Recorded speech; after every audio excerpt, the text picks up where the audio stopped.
Hola chicos, ¿cómo están? Este es el capítulo 4 de Crónica de una muerte anunciada. Eh, y acabamos de terminar el capítulo 3 en el cual vimos que ya la familia completa de García Márquez o del narrador saben lo que ocurrió. La madre de él trata de detener que ocurra y no lo logra. El hermano de él, Luis Enrique, se enteró supuestamente, pero no estaba demasiado bebido para estar seguro de lo que escuchó y tampoco pudo decírselo a nadie porque estaba desmayado, como quien dice. Y nos enteramos de que la hermana del narrador se dio cuenta, se enteró, la mamá, toda esta escena completa que nos lleva a la mañana del crimen. El capítulo 4 habla un poquito acerca de lo otro. En el capítulo 3 una de las cosas más importantes que ocurre es la descripción de los cuchillos y lo que tenían los hermanos vicarios y dónde estaban esperando a Santiago Nazar y en dónde ocurrió todo. En este capítulo se va a explorar un poco más los detalles de esa mañana. Capítulo 4, página 74, vamos a dividirlo en dos partes, igual que el capítulo 3, así que vamos a leer las primeras 10 páginas y luego las otras 7. Los estragos de los cuchillos fueron apenas un principio de la autopsia inclemente que el padre Carmen Amador se vio obligado a hacer por ausencia del doctor Dionisio Iguarán. Fue como si hubiéramos vuelto a matarlo después de muerto, me dijo el antiguo párroco en su retiro de Calafén. Pero era una orden del alcalde y las órdenes de aquel bárbaro, por estúpidas que fueran, había que cumplirlas. No era del todo justo. En la confusión de aquel lunes absurdo, el coronel Aponte había sostenido una conversación telegráfica urgente con el gobernador de la provincia y éste lo autorizó para que hiciera las diligencias preliminares mientras mandaban un juez instructor. El alcalde había sido antes oficial de tropas sin ninguna experiencia en asuntos de justicia y era demasiado fatuo para preguntarle a alguien que lo supiera por dónde tenía que empezar. Lo primero que lo inquietó fue la autopsia. Cristo Bedoya, que era estudiante de medicina, logró la dispensa por su amistad íntima con Santiago Nazar. El alcalde pensó que el cuerpo podía mantenerse refrigerado hasta que regresara el doctor Dionisio Iguarán, pero no encontró nevera de tamaño humano y la única apropiada en el mercado estaba fuera de servicio. El cuerpo había sido expuesto a la contemplación pública en el centro de la sala, tendido sobre un angosto catre de hierro, mientras le fabricaban un ataúd de rico. Habían llevado los ventiladores de los dormitorios y algunas de las cosas de las casas vecinas, pero había tanta gente ansiosa de verlo que fue preciso apartar los muebles y descolgar las jaulas y las mesetas de lechos, y aún así era insoportable el calor. Además, los perros, alborotados por el olor de la muerte, aumentaban la zozobra. No habían dejado de aullar desde que yo entré en la casa, cuando Santiago Nazar agonizaba todavía en la cocina, y encontré a Divina Flor llorando a gritos, manteniéndolos a raya con una tranca. Esta imagen es bien importante. Tenemos el cuerpo de Santiago Nazar en la sala, el calor que está alrededor del pueblo, que ya les dije que era uno de los temas que García Márquez siempre tiene presente. Eso lo vimos desde la siesta del martes, cuando vimos a la madre, ¿verdad?, que iba, que el calor, que aquí el calor también está haciendo presencia, y en el momento de tener un cuerpo, eso acelera que el cuerpo se empiece a descomponer. Está en la sala, todo el mundo quiere pasar, todo el mundo quiere ver, no solamente eran testigos de todo lo que había pasado, sino que querían ver más allá. Una cosa un poquito bárbara, una cosa un poquito grotesca, ¿verdad? Que todo el mundo quiera ver un cuerpo, ¿ok? Que ha sido, ¿verdad? Asesinado. Y las ventanas de la casa eran grandes así que tuvieron que quitar las plantas y mover las jaulas que estaban allí para que ellos pudieran ver y pasar y ver el cuerpo que estaba dentro de la casa. Los perros también estaban alterados y dice que Cristo Bedoya cuando llegó a la casa finalmente, que todavía agonizaba Santiago Nazar en la cocina. Eso es bien importante porque ya nosotros sabemos que la muerte ocurrió afuera en el frente de la puerta. No tenemos todos los detalles, pero sí sabemos que la puerta se dañó y todo eso. Pero él está agonizando en la cocina queda en la parte de atrás de la casa. La cocina daba para la puerta de atrás que daba para el río, la puerta de frente daba para la plaza, para el centro del pueblo. Es importante esos detalles. Cuando él llega, los perros están acechando así porque huelen la muerte, huelen las tripas, y Divina Flor está tratando de mantenerlos al margen. Esto es una referencia para atrás, para el primer capítulo, cuando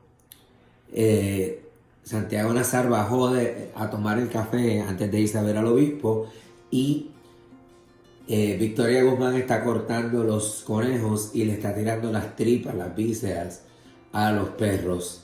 Y lo está haciendo para hacer sentir a Santiago Nazar que sienta asco por eso que ella está haciendo. Y aquí es una referencia atrás a eso. Los perros están acostumbrados a comer tripas vivas todavía, o sea, calientes, que acababan de salir del animal. Y es como si los perros estuvieran acechando para agarrar lo que puedan del cuerpo y ella tratando de mantenerlos al margen. El doctor Dionisio Iguarán se había ido con el papá de Bayardo San Román. No sé si se acuerdan de eso, que él se fue de regreso al pueblo en el buque, eso él no estaba allí para hacer la autopsia. Y el alcalde decidió que había que hacer una autopsia. Él no sabía realmente lo que tenía que hacer, pero no le iba a preguntar a nadie. Esto es una crítica al gobierno, ¿verdad? Y decide que el mejor candidato para hacer esta autopsia es el padre Amador, porque tenía unos estudios anteriores en medicina.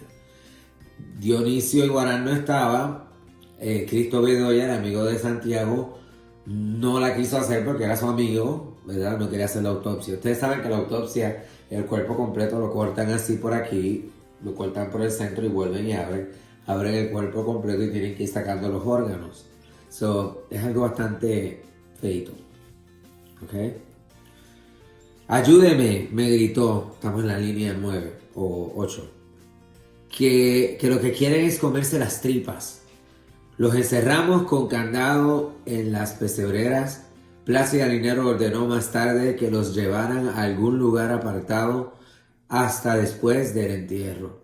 Pero hacia el mediodía nadie supo cómo se escaparon de donde estaban irrumpiendo enloquecidos en la casa. Plácida Linero por primera vez perdió los estribos. «¡Estos perros de mierda!», gritó. «¡Que los maten!» Which is kind of cruel, ¿verdad? La orden se cumplió de inmediato y la casa volvió a quedar en silencio.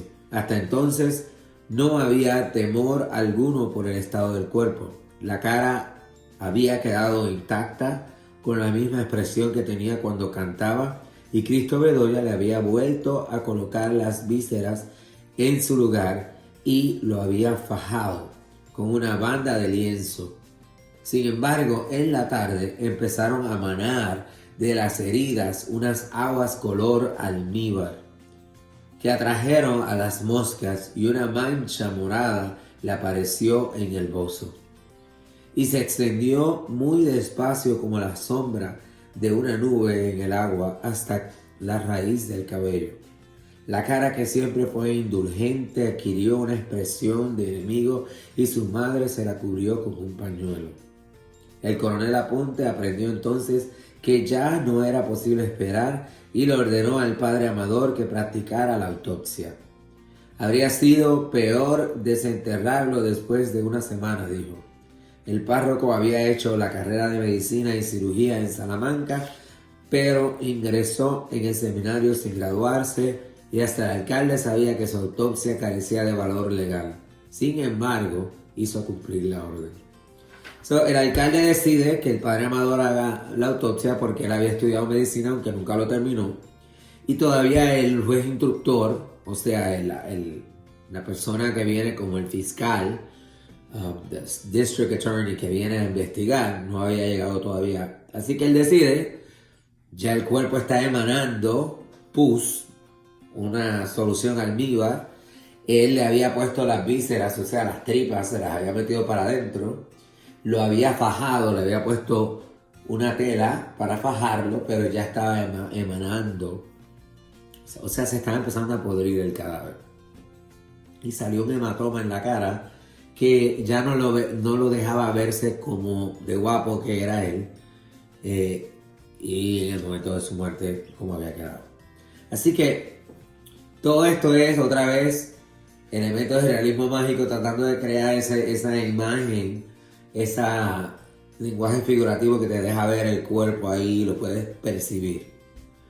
Fue una masacre consumada en el local de la escuela pública con la ayuda del boticario que tomó las notas y un estudiante de primer año de medicina que estaba aquí de vacaciones. Solo dispusieron de algunos instrumentos de cirugía menor y el resto fueron hierros de artesanos. Pero al margen de los destrozos en el cuerpo, el informe del padre Amador parecía correcto y el instructor lo incorporó al sumario como una pieza útil. Aunque no era legal, era una pieza útil, o sea, lo que él escribió. 7 de las numerosas heridas eran mortales. El hígado estaba casi seccionado por 2 perforaciones profundas en la cara anterior. Tenía 4 incisiones en el estómago y una de ellas tan profunda que lo atravesó por completo y le destruyó el páncreas. Una de las puñaladas salió por detrás casi.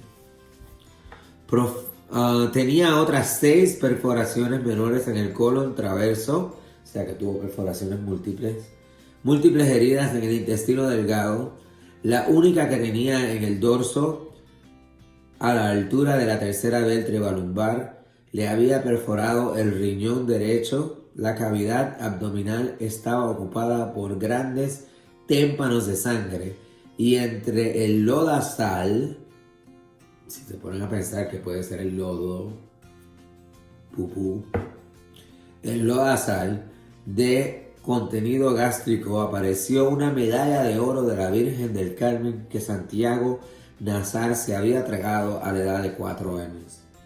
Esto obviamente es una hipérbole porque una persona que se trague una medalla a los 4 años, ahora tiene 21 años, I don't know. La cavidad torácica mostraba 2 perforaciones, una en el segundo espacio intercostal derecho que le alcanzó a interesar el pulmón, y otra muy cerca de la axila izquierda por aquí. Tenía además 6 heridas menores en los brazos y las manos y 2 tajos horizontales, uno en el muslo derecho y otro en los músculos del abdomen. Tenía una punzada profunda en la palma de la mano derecha. El informe dice parecía un estigma del crucificado. Estaba marcado por aquí, estaba aquí, tenía algunas marcas a lo mejor porque se estaba tratando de defender y ellos estaban básicamente haciendo lo que tenían que hacer y logrando su propósito, que era matarlo. La masa encefálica, o sea el cerebro, pesaba 60 gramos más que la de un inglés normal y el padre Amador consignó en el informe que Santiago Nazar tenía una inteligencia superior y un porvenir brillante. Sin embargo, en la nota final señalaba una hipertrofia del hígado que atribuyó a una hepatitis mal curada. Es decir, me dijo que de todos modos le quedaban muy pocos años de vida.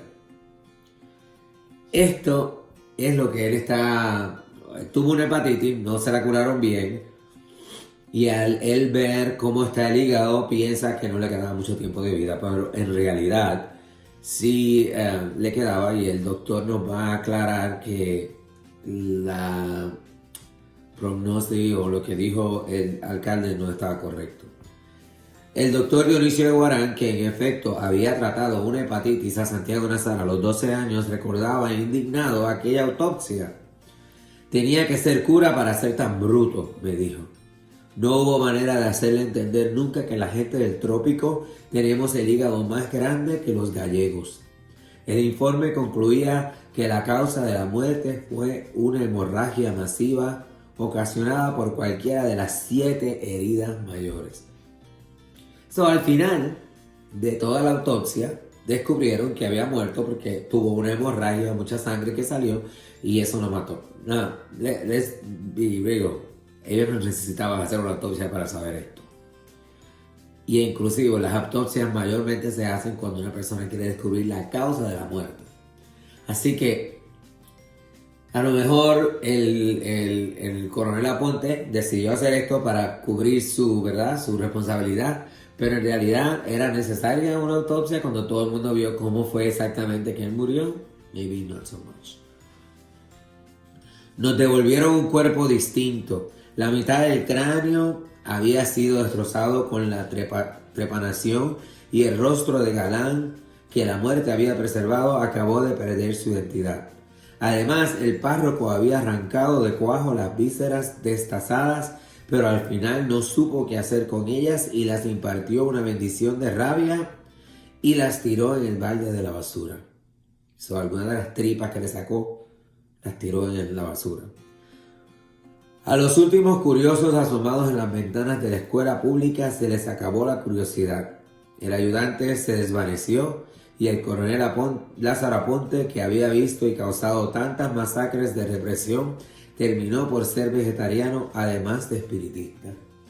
Cuando la gente que estaba viendo, no sé por qué estaban viendo la autopsia, les dio asco, uno dejó de comer carne, se hizo vegetariano, uno se desmayó, el ayudante. El cascarón vacío, embutido de trapos y cal viva y cocido a la machota con bramante vasto y agujas de enfardelar, estaba a punto de desbaratarse cuando lo pusimos en el ataúd nuevo de seda capitonada. Pensé que así se conservaría por más tiempo, me dijo el padre Amador. O sea, le sacó todo y pensó que así se conservaría por más tiempo, pero obviamente eso no sucedió. Sucedió lo contrario, tuvimos que enterrarlo deprisa al amanecer porque estaba en tan mal estado que ya no era soportable dentro de la casa. No olía bien. Despuntaba un martes turbio. No tuve valor para dormir solo al término de la jornada opresiva y empujé la puerta de la casa de María Alejandrina Cervantes por si no había pasado el cerrojo. Los calabazos de luz estaban encendidos en los árboles y en el patio de baile, había varios fogones de leña con enormes ollas humeantes donde las mulatas estaban tiñendo de luto sus ropas de parranda. De las mulatas, que eran las prostitutas que trabajaban en el burdel, estaban tiñendo sus ropas en negro para poder guardarle luto a Santiago Nazar. Encontré a María Alejandrina Cervantes despierta como siempre al amanecer y desnuda por completo como siempre que no había extraños en la casa. Estaba sentada a la turca sobre la cama de reina frente a un platón babilónico de cosas de comer, costillas de ternera. Escuchen todo lo que esta mujer estaba comiendo. Otra hipérbole. Una gallina hervida, un lomo de cerdo y una guarnición de plátanos y legumbres que hubieran alcanzado para 5. Comer sin medida fue siempre su único modo de llorar y nunca la había visto hacerlo con semejante pesadumbre. Quiere decir que ella era una de estas personas que come cuando se siente triste. Yo creo que todos lo hacemos, ¿verdad? Déjame comerme aquí un chicharroncito, mira.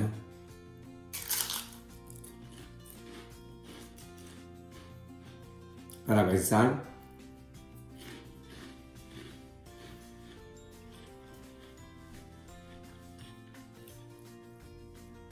en María Alejandrina.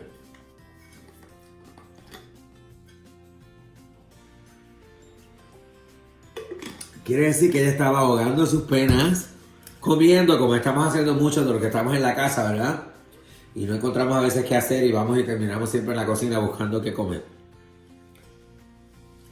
Me acosté a su lado. Quien está hablando es el narrador, recuerden eso, que podría haber sido Gabriel García Márquez.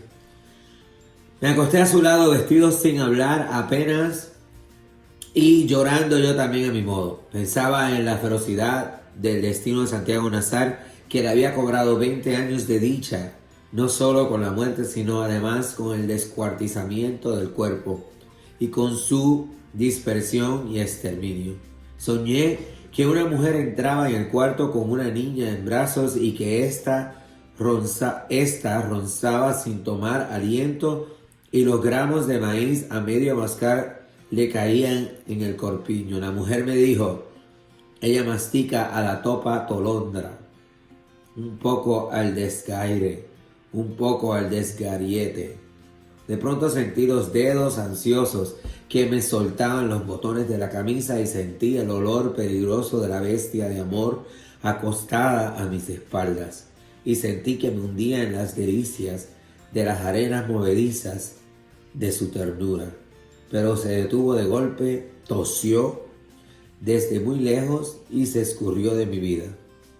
Eso quiere decir, estas imágenes que usa García Márquez para dejarnos saber que había un poquito de pasión ocurriendo ahí cuando él se sienta al lado de María Alejandrina y ella está desnuda, ella está comiendo, él está también triste, ella lo empieza a tocar, a quitarle la camisa, pero de momento se detiene y se aleja de él de inmediato y dice: no puedo, dijo, hueles a él.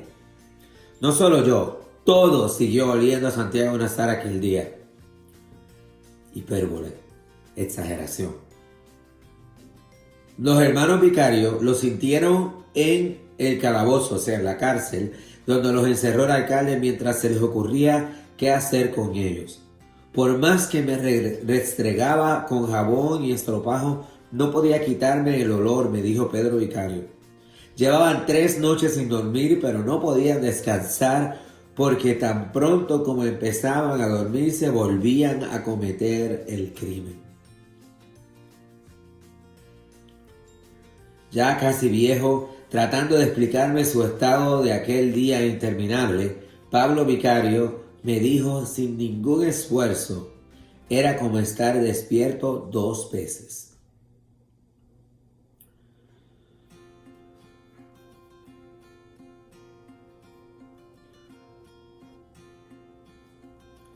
Esa frase me hizo pensar que lo más insoportable para ellos en el calabozo debió haber sido la lucidez, el estar tan consciente de lo que habían hecho. El olor a Santiago Nazar se regó por todo el pueblo, el supuesto olor. Me imagino el cuerpo ya descomponiéndose. El cuarto tenía 3 metros de lado, una claraboya muy alta con barras de hierro, una letrina portátil, un lugar donde hacer sus necesidades, un aguamanil con una palangana y su jarra, y 2 camas de mampostería con colchones de estera. El coronel Aponte, bajo cuyo mandato se había construido, decía que no hubo nunca un hotel más humano. Mi hermano Luis Enrique estaba de acuerdo, pues una noche lo encarcelaron por una reyerta de músicos y el alcalde permitió, por caridad, que una de las mulatas lo acompañara, lo cual no se puede hacer. Tal vez los hermanos vicarios hubieran pensado lo mismo a las 8 de la mañana cuando se sintieron a salvo de los árabes. En ese momento los reconfortaba el prestigio de haber cumplido con la ley y su única inquietud era la persistencia del olor. ¿Cumplieron con cuál ley? La ley del honor, y el olor era lo único que les molestaba porque se acordaban cada vez de lo que habían acabado de hacer.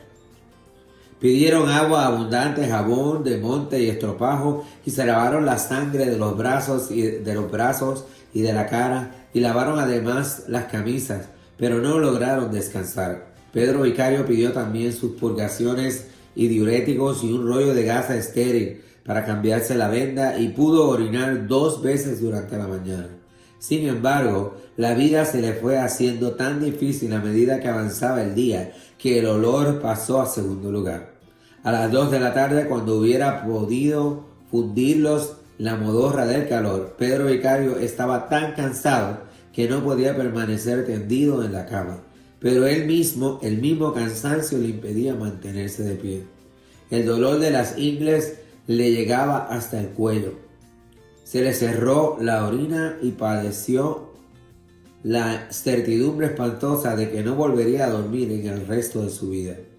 Estuve despierto 11 meses, me dijo, y yo lo conocía bastante bien para saber que era cierto. No pudo almorzar.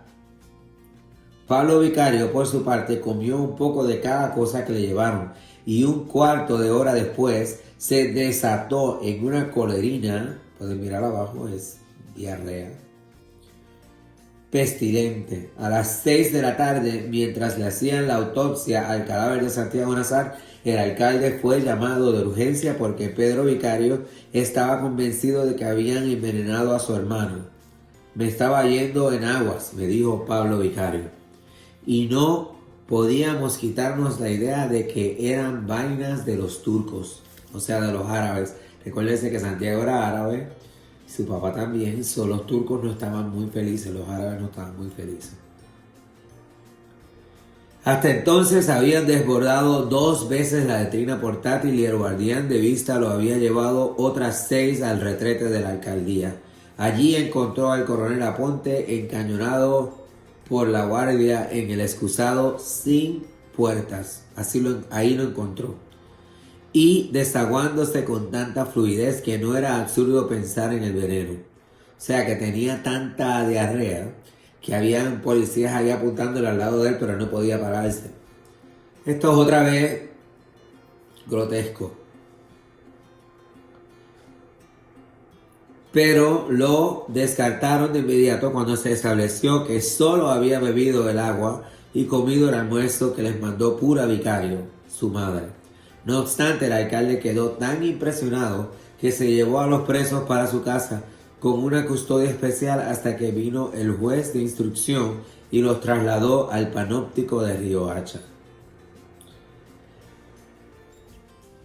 El temor de los gemelos respondía al estado de ánimo de la calle. No se descartaba una represalia de los árabes, pero nadie salvo los hermanos Vicario había pensado en el veneno. Se suponía más bien que aguardaran la noche para echar gasolina por la claraboya e incendiar a los prisioneros dentro del calabozo. Pero aún esa era una suposición demasiado fácil.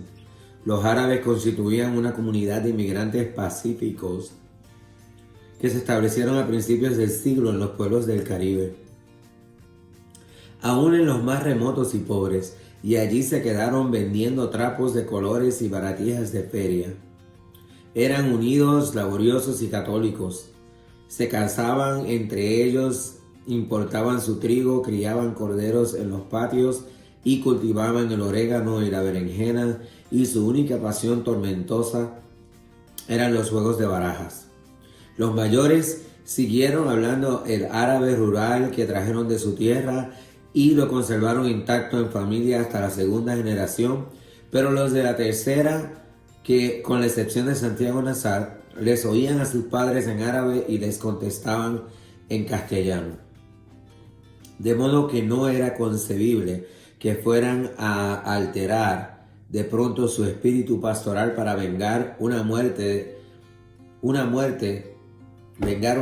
cuyos culpables podíamos ser todos. En cambio, nadie pensó en una represalia de la familia de Plácida Linero, que fueron gentes de poder y de guerra hasta que se les acabó la fortuna y que habían engendrado más de 2 matones de cantina preservados por la sal de su nombre. La gente pensaba que iba a haber venganza y pensaban que los árabes iban a ser los vengativos, pero los árabes eran pacíficos. Es interesante como él describe los árabes, los turcos, como gente bien pacífica, trabajadora, ¿verdad? Si recuerdan, Isabel Allende, el cuento de ella, del el huésped de la maestra, también nos presentó un turco trabajador, que líder en el pueblo, que ayudó a la maestra, ¿verdad? A Inés. Aquí otra vez algo positivo, se está diciendo algo positivo de estos grupos. Y es interesante que él habla sobre la desaparición del idioma según las generaciones iban pasando. Los más viejos hablaban el idioma, luego menos y menos y menos. Ya para la tercera generación los jóvenes contestaban a los adultos con el español o el castellano, aunque ellos hablaban en árabe. Algo que sucede entre la gente hispana hoy en día, cuando los niños, los jóvenes viven aquí, cuando son los más jovencitos, la tercera generación, hablan menos español, ¿verdad? Y a lo mejor comprenden el español, pero contestan en inglés. A muchos de ustedes esto les parece algo bastante normal. El coronel Aponte, preocupado por los rumores, visitó a los árabes, familia por familia, y al menos por una vez sacó una conclusión correcta. Los encontró perplejos y tristes, con insignias de duelo, o sea, de luto, en sus altares, y algunos lloraban a gritos sentados en el suelo, pero ninguno abrigaba propósitos de venganza. Las reacciones de la mañana habían surgido al calor del crimen y sus propios protagonistas admitieron que en ningún caso habrían pasado de los golpes. Más aún fue Sueseme Abdala, la matriarca centenaria, o sea, una mujer de 100 años, quien recomendó la infusión prodigiosa de flores de pasionaria y ajeno mayor que cegó la colerina de Pablo Vicario y desató a la vez el manantial florido de su gemelo. Una de las árabes, de las matriarcas, le dio una cura que ayudó a Pedro y ayudó a Pablo. A uno lo ayudó con su problema estomacal y al otro lo ayudó con su problema de orinar a causa de la enfermedad que tenía. Pedro Vicario cayó entonces en un sopor insomne y el hermano restablecido consiguió su primer sueño sin remordimientos. Así los encontró Purísima Vicario a las 3 de la madrugada del martes, cuando el alcalde la llevó a despedirse de ellos. Ya el martes, en la tarde, Pura Vicario se estaba despidiendo. Se fue la familia completa, hasta las hijas mayores con sus maridos, por iniciativa del coronel Aponte. Se fueron sin que nadie se diera cuenta, al amparo del agotamiento público, mientras los únicos sobrevivientes despiertos de aquel día irreparable estábamos enterrando a Santiago Nazar. Se fueron mientras se calmaban los ánimos según la decisión del alcalde, pero no regresaron jamás. Pura Vicario le envolvió la cara en un trapo a la hija de vuelta para que nadie le viera los golpes y la vistió de rojo encendido para que no se imaginaran que le iba guardando luto al amante secreto.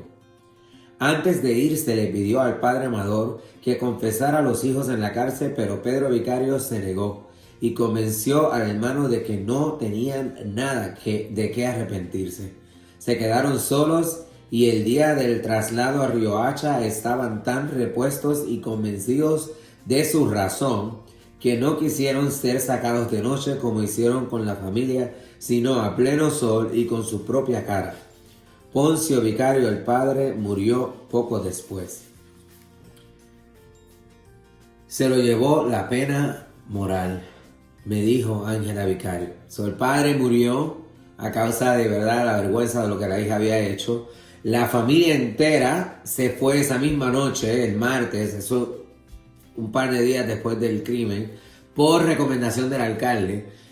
Ángela iba con la cara tapada, vestida de rojo, para que nadie pensara que le estaba guardando luto a Santiago Nazar. Esta fue la forma de su mamá a hacer todo para que se viera de esta forma.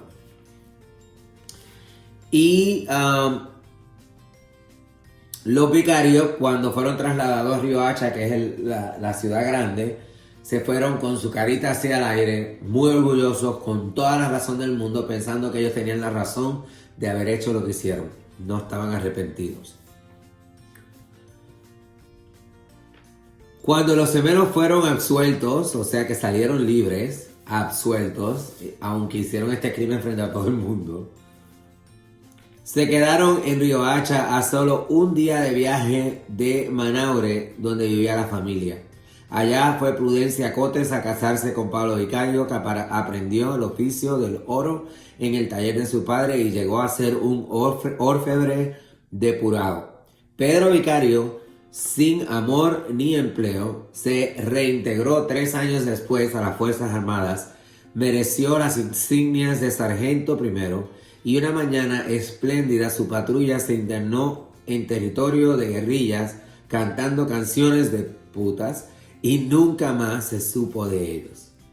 Uno de ellos se mudó para un pueblo cerca del pueblo donde se mudaron su familia, Pablo, y se casó con Prudencia Cotes, la novia que le había dicho que si no hacía el crimen o si no recobraba el honor de la hermana, que ella no se iba a casar con él.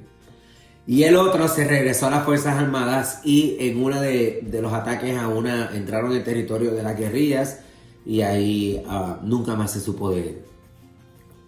Para la inmensa mayoría solo hubo una víctima, Bayardo San Román. Suponían que los otros protagonistas de la tragedia habían cumplido con dignidad y hasta con cierta grandeza la parte de favor que la vida les tenía señalada. Santiago Nazar había expiado la injuria. Los hermanos Vicario habían probado su condición de hombres y la hermana burlada estaba otra vez en posesión de su honor. Quiere decir que todo se había puesto en orden. Santiago estaba cumpliendo por lo que había ocurrido y estaba pagando con su muerte. Los hermanos Vicario estaban restituyendo el honor de la familia y Ángela poseía el honor que había perdido según lo que había sucedido. El único que lo había perdido todo era Bayardo San Román. Recuérdense que él vino de otro pueblo, un hombre de dinero, se quiso casar con Ángela, la familia lo aceptó, compraron una casa, o sea, él hizo todo lo que pudo para que esto fuera un matrimonio bonito y para que ella pudiera ser su esposa y al final terminó solo. Así que esta parte del libro se refiere a él como la única víctima de todo esto que ocurrió. Una posición un poco machista, ¿verdad? Pero de todas formas se presenta a él como la única víctima. El pobre Bayardo, como se le conoció durante años, sin embargo, nadie se había acordado de él hasta después del eclipse de luna.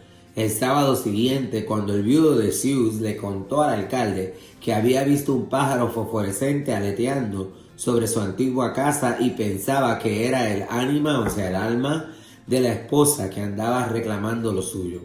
El alcalde se dio en la frente una palmada que no tenía nada que ver con la visión del viudo. ¡Carajo!, gritó. Se me había olvidado ese pobre hombre. El crimen ocurrió lunes, la boda fue sábado, el domingo era la visita del alcalde, el crimen ocurrió ese domingo, luego lunes, martes, hasta el sábado. Nadie se da cuenta de que nadie ha visto a Bayardo. Subió a la colina con una patrulla y encontró el automóvil descubierto frente a la quinta y vio una luz solitaria en el dormitorio, pero nadie respondió a sus llamados. Así que forzaron una puerta lateral y recorrieron los cuartos iluminados por los rescoldos del eclipse. Las cosas parecían debajo del agua, me contó el alcalde. Bayardo San Román estaba inconsciente en la cama todavía, como lo había visto Pura Vicario en la madrugada del lunes con el pantalón de fantasía y la camisa de seda, pero sin los zapatos. Había botellas vacías por el suelo y muchas más sin abrir junto a la cama, pero ni un rastro de comida. Estaba en el último grado de intoxicación etílica, me dijo el doctor Dionisio Guarán, que lo había atendido de emergencia. pero se recuperó en pocas horas y tan pronto como recobró la razón, los echó a todos de la casa con los mejores modos de que fue capaz. Que nadie me joda, dijo, ni mi papá con sus pelotas de veterano. Quiere decir, él había estado bebiendo por una semana non-stop, sin comer, estaba alcoholizado completamente, estaba intoxicado completamente, una forma de él escapar de lo que estaba ocurriéndole. El alcalde informó del episodio al general Petronio San Román hasta la última frase literal con un telegrama alarmante. El general San Román debió tomar al pie de la letra la voluntad del hijo porque no vino a buscarlo, sino que mandó a la esposa con las hijas y a otras 2 mujeres mayores que parecían ser sus hermanas. Vinieron en un buque de cargas cerradas de luto hasta el cuello por la desgracia de Bayardo San Román y con los cabellos sueltos de dolor. Antes de pisar tierra firme se quitaron los zapatos y atravesaron las calles hasta la colina caminando descalzas en el polvo ardiente del mediodía, arrancándose mechones de raíz y llorando con gritos tan desgarradores que parecían de júbilo.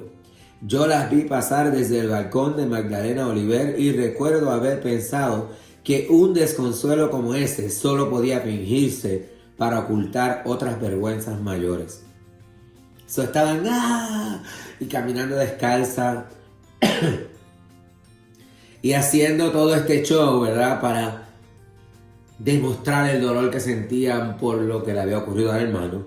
Pero el narrador nos dice, más bien era vergüenza y no tanto dolor.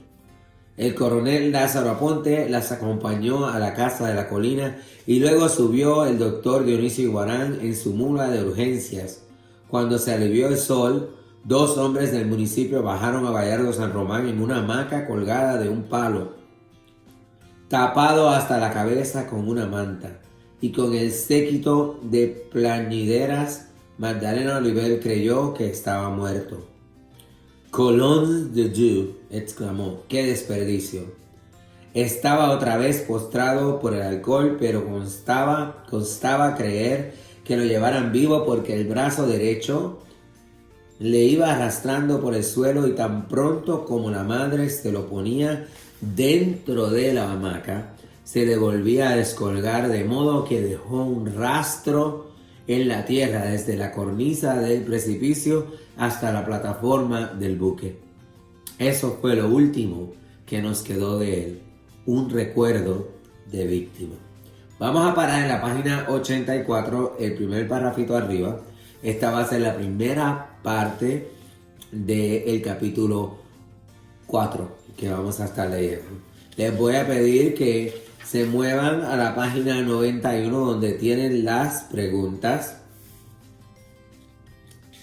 y van a contestar desde la pregunta número 1 hasta la pregunta número 10. Este va a ser su primera tarea de este capítulo 4 en la página 91. Las preguntas de la 1 a la 10 aquí. De la 1 a la 10, capítulo 4, página 91. Este va a ser el primer set de preguntas que van a tener. Muchas gracias, espero que esto les esté ayudando. Yo sé que es mucho trabajo, espero que les haya gustado mi gorrito de Navidad para traerles un poquito de gozo y de alegría. Se me cuidan. Chao.